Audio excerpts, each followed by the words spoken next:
Hi, sorry. Hi, everyone. I was on a call and listening on the side. But yeah, from our side, not much happened until now. We got the tools, which we discussed in the chat, but we are just starting to harvest and we have not finished our main wet mill, so we are still working on our improvised site setups and are in a very big rush to finalize the construction work on our main wet mill. So yeah, So, what kind of no. tools are you getting? I discussed with, sorry, all names are new. Nick on the chat. On Nick had a nice name. It was a tool for stirring. I don't have a name for it. Oh, you sent him It's the punch. kind of So the actual name of the tool is a punch down device. So it is, yeah, we've had it in the chat before, but it's basically like a T bar, and it on the bottom it has a circle with kind of other circles, and it's used in winemaking to when you're making wine and you crush the grapes, right? So you have all the liquid and then all of the must, which is the grape skins and the seeds, because those are lighter when you're generally fermenting, and also the liquid is fermenting, and so you create a lot of carbon dioxide, so the gas also pushes all of the skins and the seeds to the top.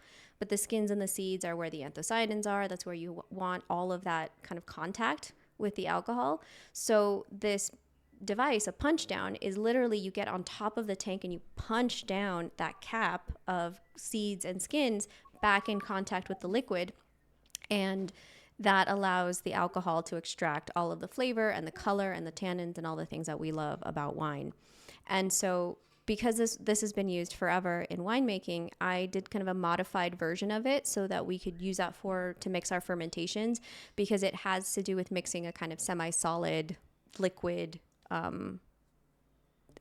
mass. And we've been, so yeah, the device is called a punch down, and I've just modified it to fit a little bit more kind of our tank situation.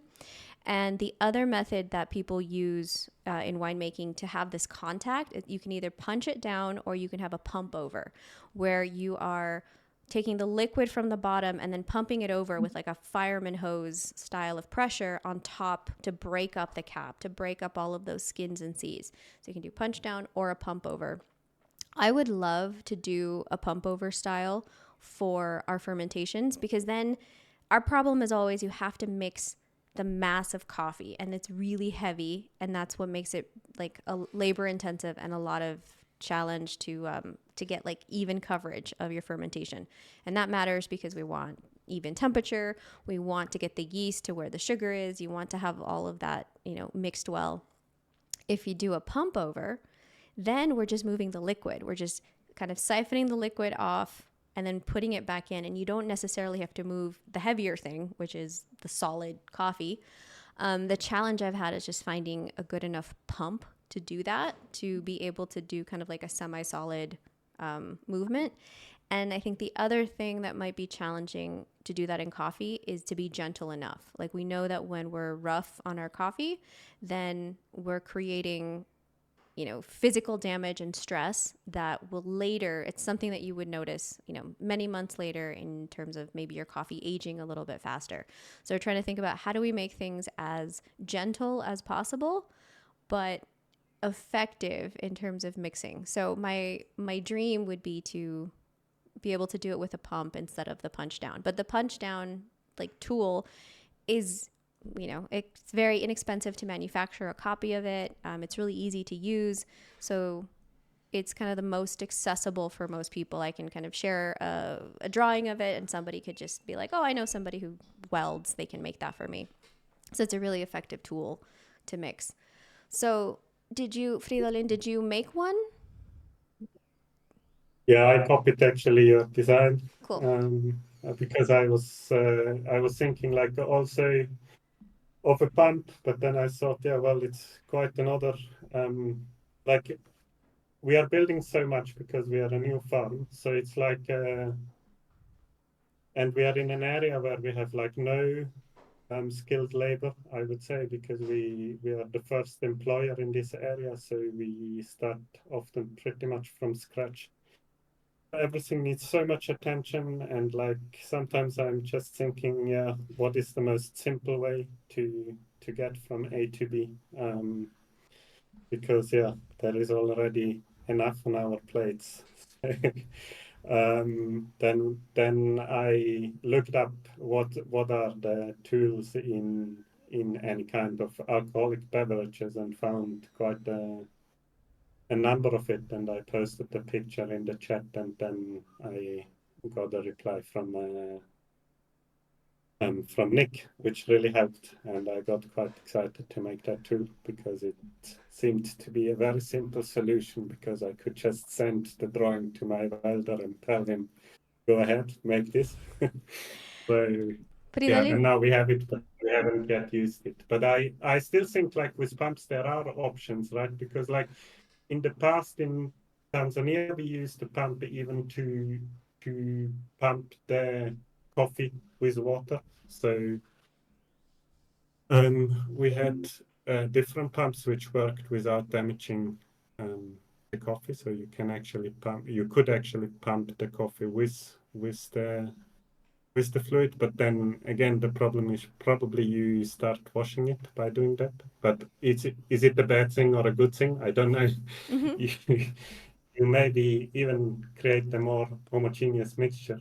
And then the other option on our tanks we have like screens, stainless steel screens at the outlet over the whole height of the tank.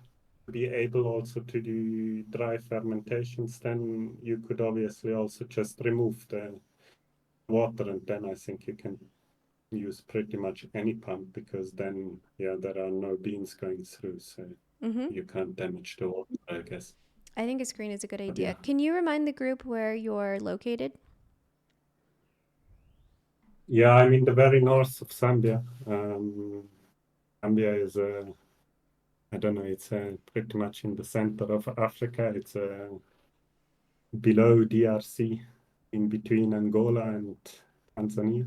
Mm-hmm. I want to comment on a few of the things of this pump idea, and then Paolo has a question in the chat, and also reminding if you guys maybe are doing something else and can't turn on your video and ask a question, you can always ask it in the chat, and then we'll talk about it. So we're going to talk about this, and then Paolo has a question about naturals. But I wanted to say, good to see you. He's in the car. Um, Lowell also mentioned, yes, pumps break and your electricity can go out. So if you rely on pumps as your option A, then you can be a lot more, what's the word? It's just a riskier thing. So it's nice to have, even if you have a pump, I would still love to have a plan B of having the punch down device because it's easy. I think of it like the punch down is having a bicycle versus kind of getting a car. There's a lot more that can go wrong, but you can go further. So I think that the pump again is something that I would love to get to, but you always want to have that bicycle just in case the inevitable happens. The other thing that we mentioned was that force of pushing coffee and water through the pump, coffee and liquid, and being able to mix coffee that way could, because of the friction, because of the movement, either maybe heat up the coffee in a way that we don't want to happen, or like we were saying, the friction could start to wash the coffee and start to remove some of that mucilage. Is that good or bad? I, in that case, would think removing the mucilage faster helps us have kind of more penetration of flavors. So I actually think that's a positive thing. But again, if we're doing that too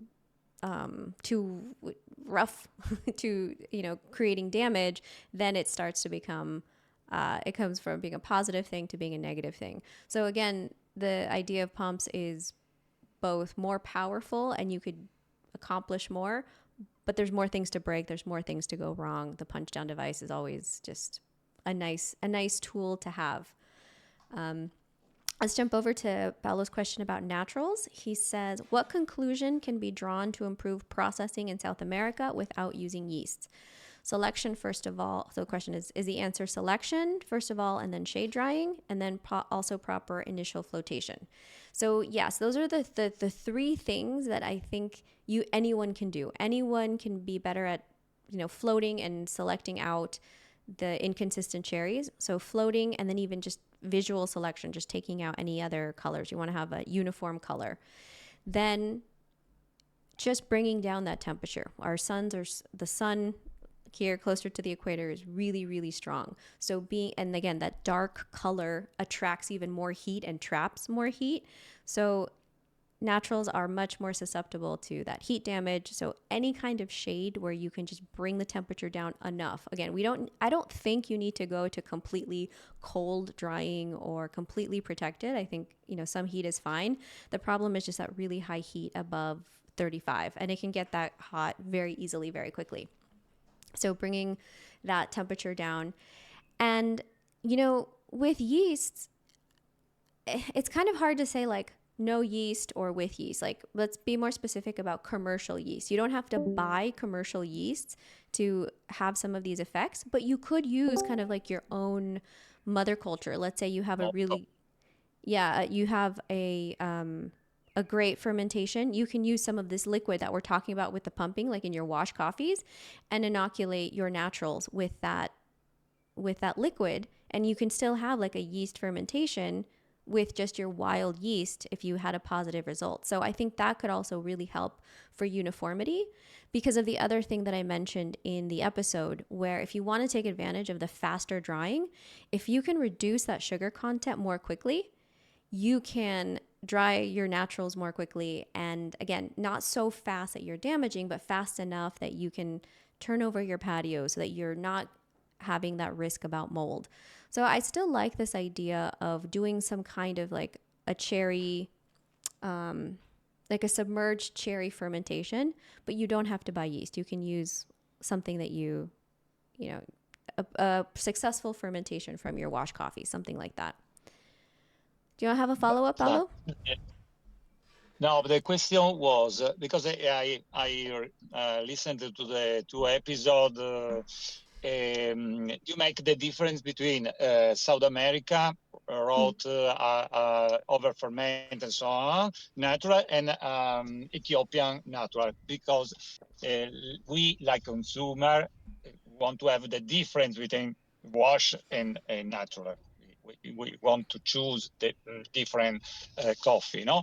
And so it's impossible for the South America to have the quantity of worker in the farm. So the solution is a selection of perfect ripe beans, okay, and floating for the defect.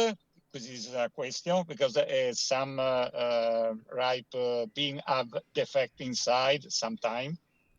So and after make a shade, avoid to destroy the germination effect of the seed with a complete sun, high temperature, and so on. And so you could have a good natural without the effect of over fermented that you have in South America, but many consumers like this over fermented, especially the crazy specialty. This is the answer of my question. Selection and shade in the drying phase. Correct. Absolutely. Without yeast or not yeast make a difference, but is not so essential, important like this selection in the beginning. I think this is the conclusion. Key. The conclusion and the key is how you're starting, because the point is that the natural process is kind of like a magnifier. If there's something that is, if you're bringing in overripe, if you're bringing in kind of contamination, in our opinion, if it's something that's going to become a defect, then the natural process has so much more contact with that. So whatever you have, you kind of amplify. Whereas the wash process is kind of like a cheat code. It lets you, it has much less contact time, has much less opportunity to have anything kind of go wrong. So with a natural, amplifying whatever's there. So the biggest key, what Paolo is saying, is selection in the beginning, not having those things there to begin with. Then when you have this, like, put a magnifying glass on it and amplify it, you're not amplifying anything that is unpleasant or, unintentional. So selection in the beginning is kind of the biggest lever that you have to be able to have a clean natural. But another important point that he brings up is some people like that. Some buyers are looking for that funkiness. They are looking for something like weird and wacky. And that's fine. I'm not saying don't make that coffee. My point is know when you want to make it because you already have that customer. And if you don't want to make that, you know how not to do it. So it's like know when to kind of switch your hat. I finish my question because sometimes we buy some during this year we buy some natural from South America and we taste this over fermented coffee and we ask is really a natural or is a fermented anaerobic tank and so on.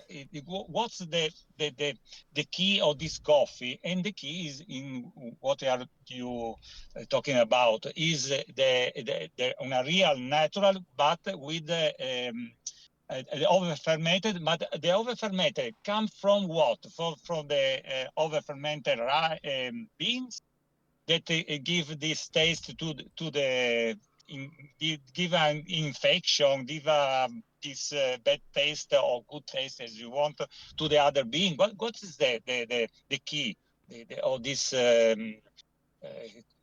taste that we find in this being, in this coffee? Yeah, so this is where you want to separate process, so like how you make the coffee, from the microbes. So you can have coffee that undergoes the same process of a natural and one tastes clean and the other one tastes funky. And so the why that happens, I think your question, Paolo, why that happens is because of, I don't like to use this word, but it is a way to think about it, would be an infection. The cherry is coming in with infection. Okay, the microbe go around and give a proliferation of this micro or yeast and so on to the other being. This is the question. Correct. The overripe. Yes.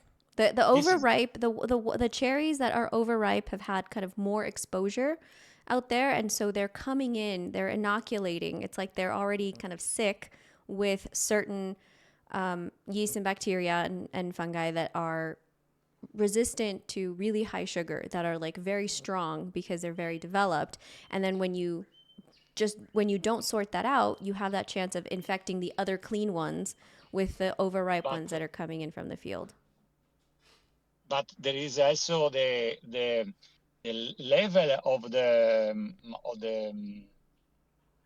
beans, because I read some research that if you have a high level of fruit, you could go to overripe and different taste in the cup. No, because you have to start with natural with low level.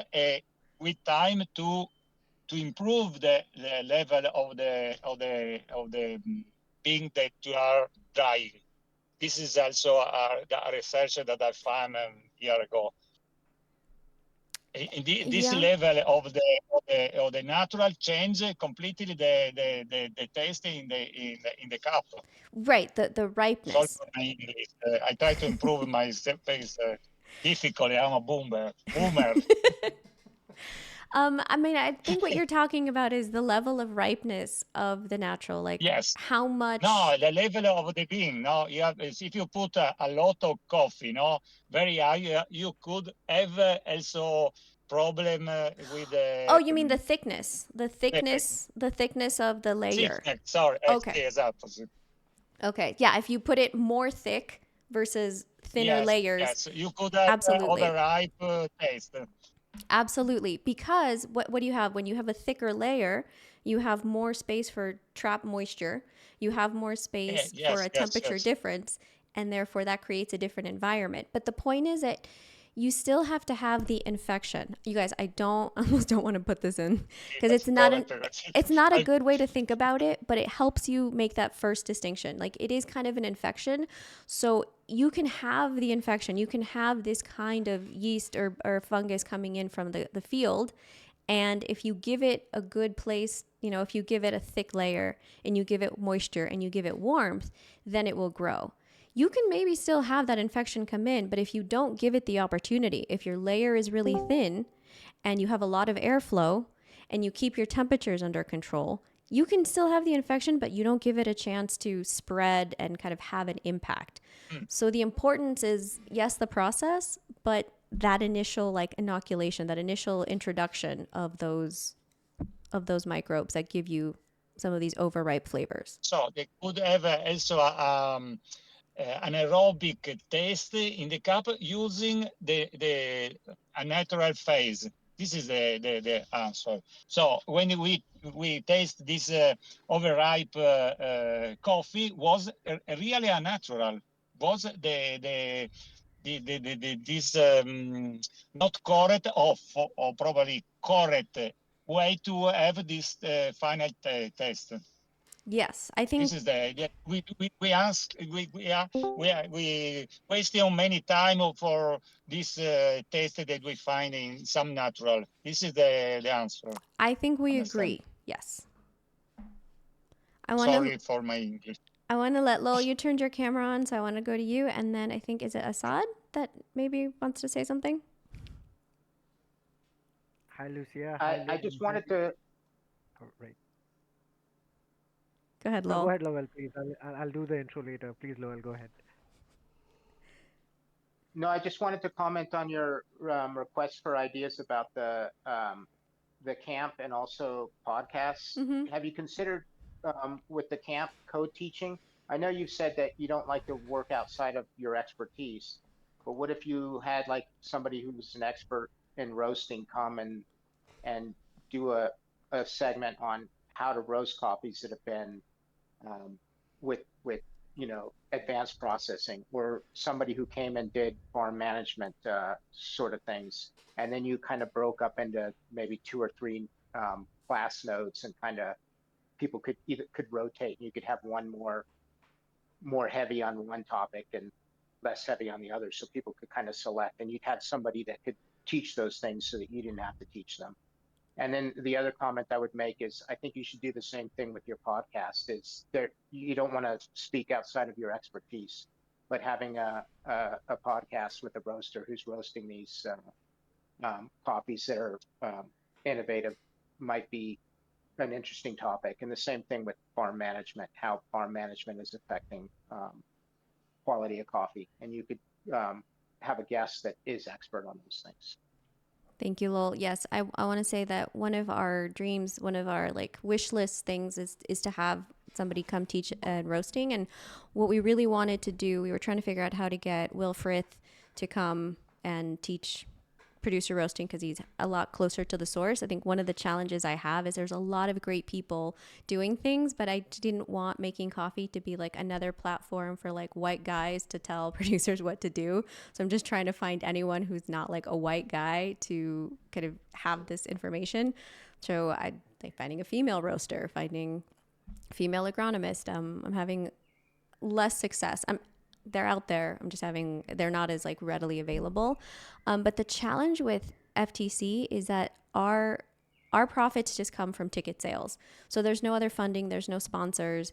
So our margins are razor thin. So I wouldn't be able to like pay anyone to do that. Like what it would cost to be able to pay an expert what they're worth, I would have to double the ticket price. And then now it's a lot less accessible. Like we've really been trying to keep our prices low to make it not like the Q processing or, something that is much more, that's just the challenge. If I could get a sponsor, but also that makes me feel a little uncomfortable. Like I like that it's like a self-funded thing. So I love that idea. My challenge is just the financing and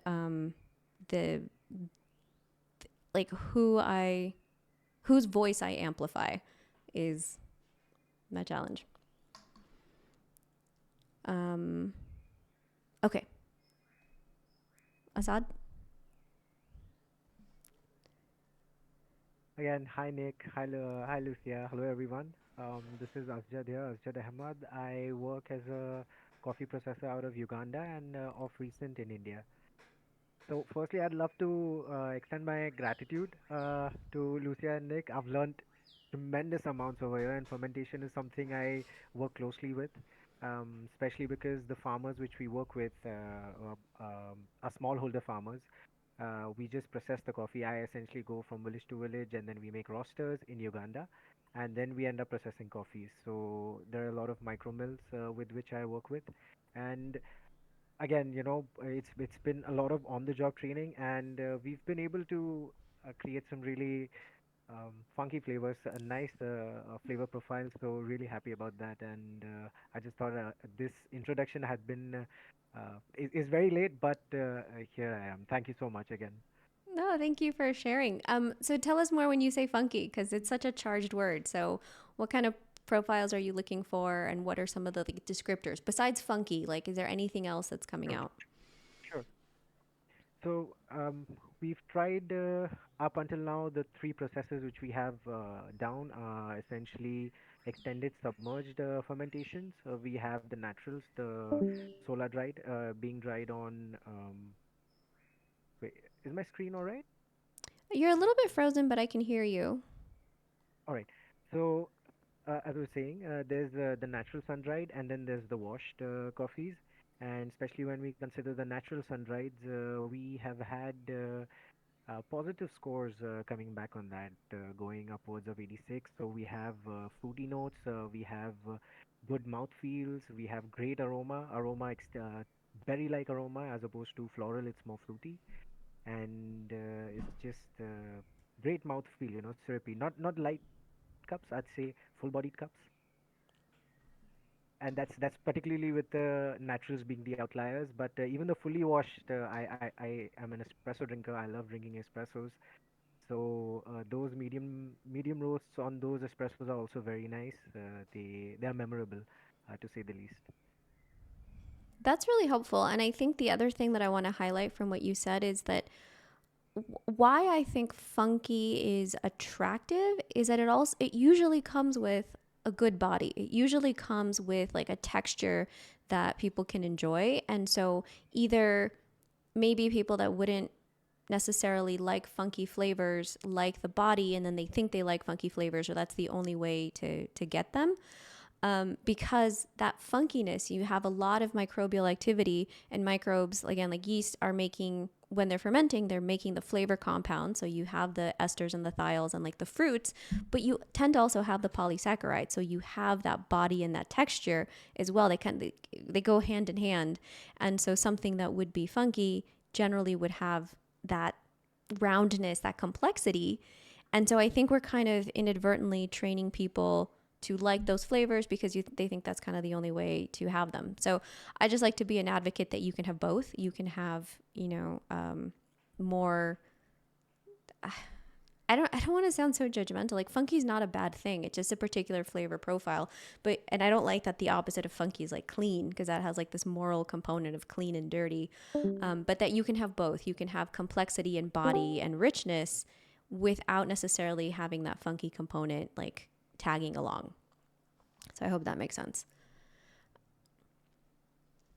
Simone, yeah, you have something to say?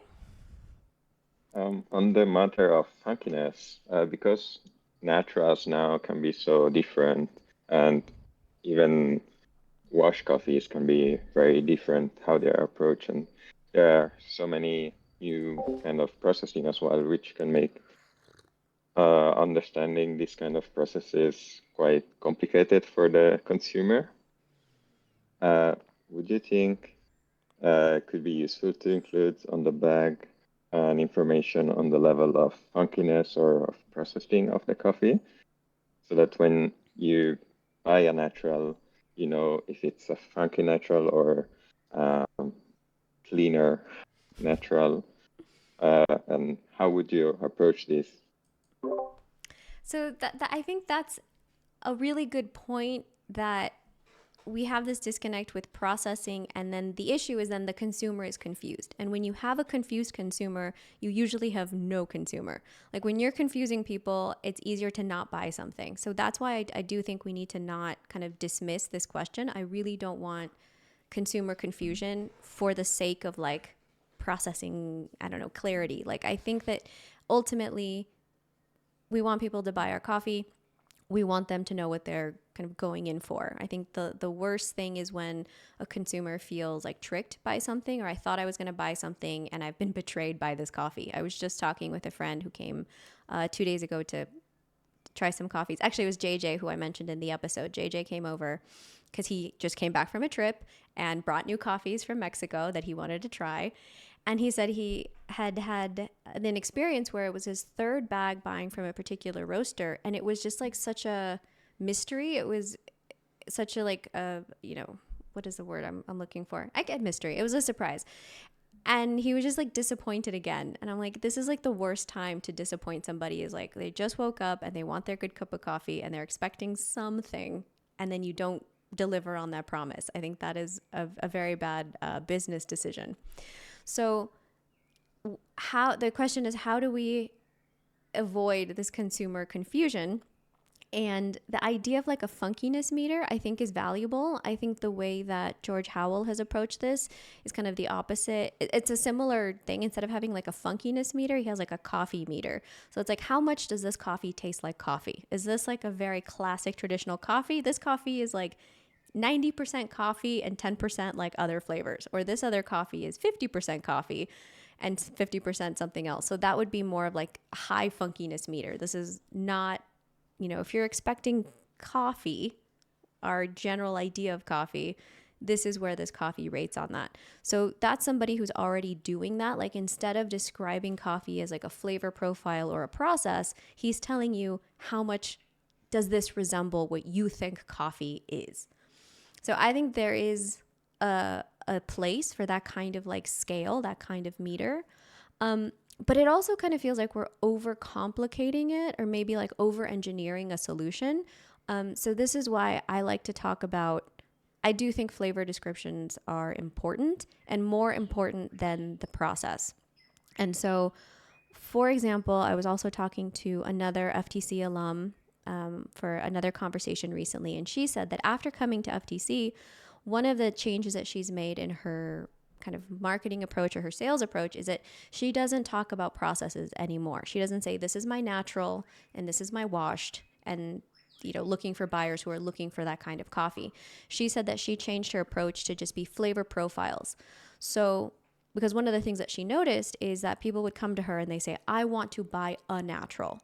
And she, in India, had a very wet year. She's like, we couldn't make more naturals. It was impossible for us to make naturals. We had to switch our process to washed.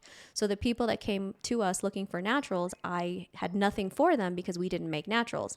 So then the next year, she said, she changed her wash process to be yeast forward, to be really heavy body, full bodied, and with flavor. And when someone said, I want a natural, she says, if you want a fruity, full bodied coffee, I have that. It happens to be a wash, but just taste it first.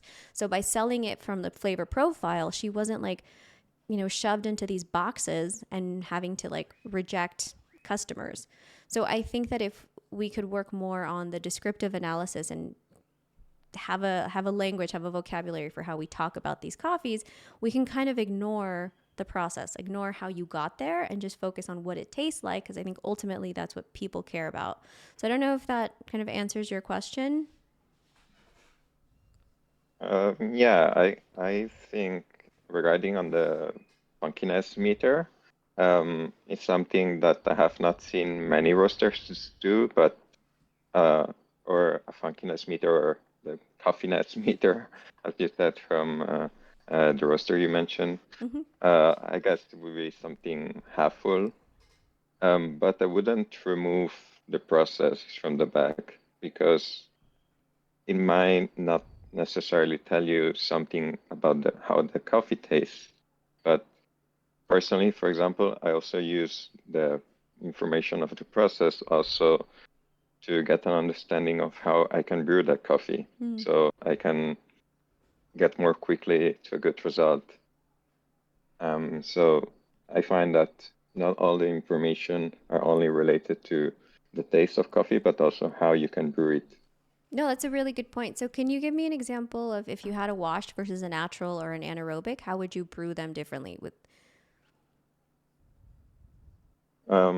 Yeah, obviously it's not something that applies in the same way to all the coffees, but in general, I feel that washed coffees need higher temperature, for example, than naturals, or in most cases, you can also understand it by looking at the beans and seeing how dense they are. But yeah, the more processed a coffee is, then the less dense tends to be from my experience, and the easier it is to extract. So I use lower temperatures or coarser grind size, and I adapt a bit my style based on the information I can get by looking at the beans, but also on the bag, the altitude. That's a really great point, and thank you for sharing that because I hadn't. Because my point is consistency and like in evaluation, I try to brew my coffee the exact same every time instead of optimizing to kind of match the coffee. But clearly, that's important to people as well. So I hadn't considered the importance of knowing those details so that you can optimize kind of your at home experience. So thank you for sharing that. If you guys want to check out the chat, Fridolin shared the pump. No. Yeah, so we have two things. We have the pump that you can use to do liquids and solids. And then Nick also just shared the George Howell kind of the opposite of the funkiness scale. It's like how much of this is coffee, with the like other line being the whatever's not coffee is kind of that funkiness. So it's like a more of a classic kind of framework to look at it. Can I say one thing to Simone? One second. Go ahead, Go Paolo. ahead. I said I prefer to change the dripper, the quality of dripper. You talk about temperature. I don't agree on this. I prefer to change a different coffee, different dripper. For example, you have a natural is better for me. No, I don't know, Calita, flat dripper. Instead, if you want to improve the acidity, you go to conic and so on. I have a lot of drippers, so I change not the temperature. Yes, it's the secondary temperature. The temperature is correlate for me to the roasting style of the coffee, not to the process inside the coffee. Sorry.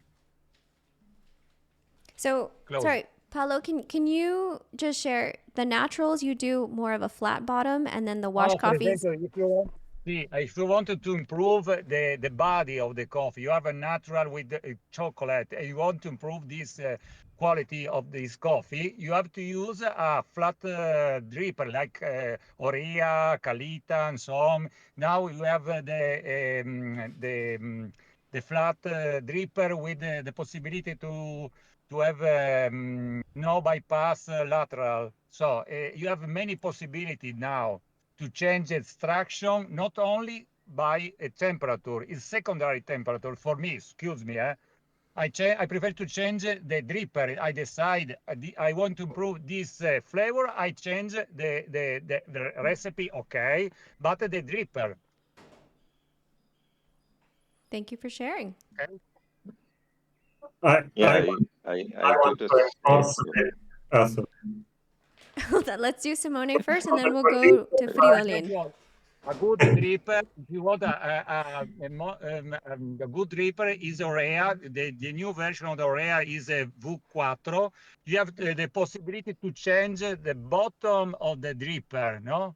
You change the bottom of the dripper, and so you could have a Calita wave, conical, flat, slow extraction, high level extraction, short. You change everything, just changing the bottom of the dripper. Changing the quality of the extraction, you have a different flavor in the cup. Instead of talking about temperature, for me is reductive talking about temperature. Thank you, Paolo. Yeah, I wanted Simone, to have a, answer go to ahead. Paolo that I also approach this in a similar way. But I guess not everyone has like so many different drippers and might want to use always the same dripper. And yeah, I still adapt the temperature based on the coffee as well, even if I adapt the dripper. But I didn't want to switch the discussion to brewing Oh no, discussion. I sorry. wanted I to want keep it to producer focus. sorry for my talking. No, I think this reminds me of what we were talking about with the pump and the punch down. So temperature is maybe not the most impactful thing, but it's something that's accessible to everybody versus the dripper that can be impactful, more impactful in terms of, ranking, but is less accessible to have, a whole collection of a bunch of things. So it's, everybody's scale is different. So it's nice to know that you can have the, the For accessible example, option. there are some. Sorry. So, for example, there are roaster like April in Denmark that you have to use his dripper. He produce a dripper for the championship in 2018. With the April coffee, you have to use to have a good result the April extraction and recipe. Sorry. It change a lot of the roasting style of the roaster for result in the cup. No, for me, this Yeah. is my opinion. Thank you, Paolo. I just want to let Fridolin have a Sorry. chance to respond before we wrap up. No, I just wanted to enforce a bit that I'm a big fan of, or I got very inspired that you said that you like more to talk about the actual flavor of the coffee than the processing. That's, I think, one of the reasons which hooked me to your podcast, because I think I was a bit catched in how the industry worked for a long time, and I was working for a long time as an employee, and we were doing a lot of things pushed by other people to do. I ended up even doing like wet out coffee in a completely dry area, and we were always questioning ourselves why we do these things, but we were just told to do such things, and we lost also in that sense. We kind of lost like the control over things, right? We were not actually improving our coffee the way we thought we can get the best coffee in the region where we were working, but we were just doing what people from outside, which probably didn't understand that much as they thought they understood, and told us to do.